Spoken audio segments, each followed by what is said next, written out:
Сәлем достар, бұл видеода пассивті табыс, оған қалай шығуға болады, пассивті түрде табыс табу үшін қанша ақша керек деген сұрақтарға жауап алатын боламыз.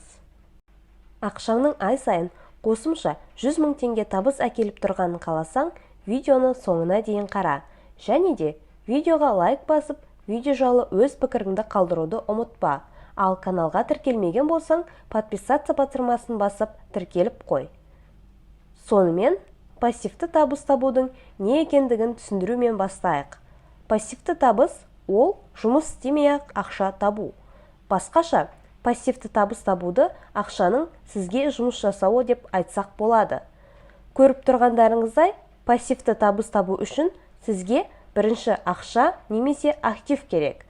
Пассивті табыс кезінде ақша сіздің қатысуыңызсыз жұмыс істеп, үлкен көлемде сізге қайтып келеді, яғни ақшаңыз өздігінен көбейеді. Пассивті табысқа шығудың бірнеше әдісі бар, және пассивті табыстың көлемі осы тәсілдерге байланысты. Келесі суретті қараңыздар. Бұл жерде мен сіздерге пассивтің тәуекелін сол жақта, ал табыстылығын төменде суреттедім. Жалпы суреттен пассивтің түрі мен оған байланысты тәуекелдің және табыстың өзара байланысын байқай аласыздар. Суретті нақтырақ түсіну үшін оны бір талдап өтейік.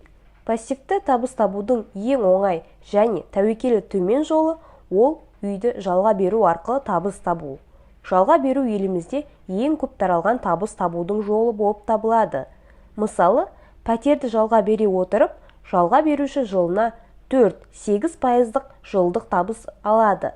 Бұл пассивті табыстың тәуекелі өте төмен. Тәуекелі салыстырмалы түрде төмен тағы бір пассивті табыс табудың жолы ол депозит. Депозитте елімізде кеңінен таралған пассивті табыс табудың жолы. Әрине, елдегі инфляцияны ескеретін болсақ, бұл жағдайда табыс табуға болады деп айту қиын.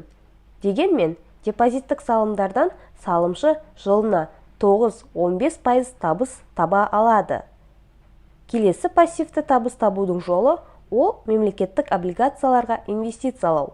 Оның тәуекелі депозитке қарағанда жоғары, алайда инвесторға жылына шамамен 10-16% табыс әкеледі.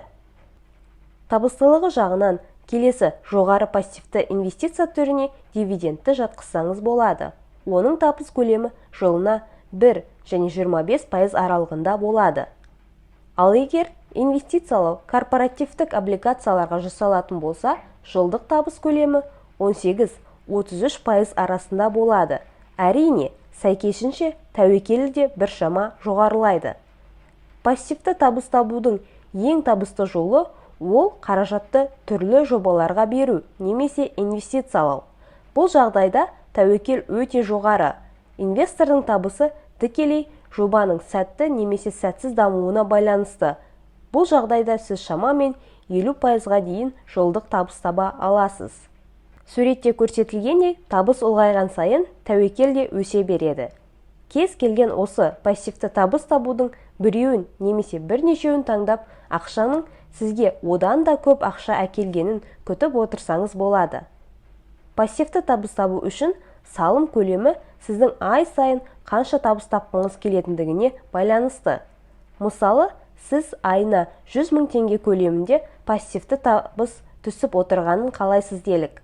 Ол үшін бірінші пассивті табыс табудың жолын таңдаңыз. Мысал ретінде, сіз корпоративтік облигацияларға инвестициялаймын деп шешім қабылдадыңыз. Сіз таңдаған облигацияның жылдық табысы 27% делік, және де 3% дефолт болу қаупі бар делік.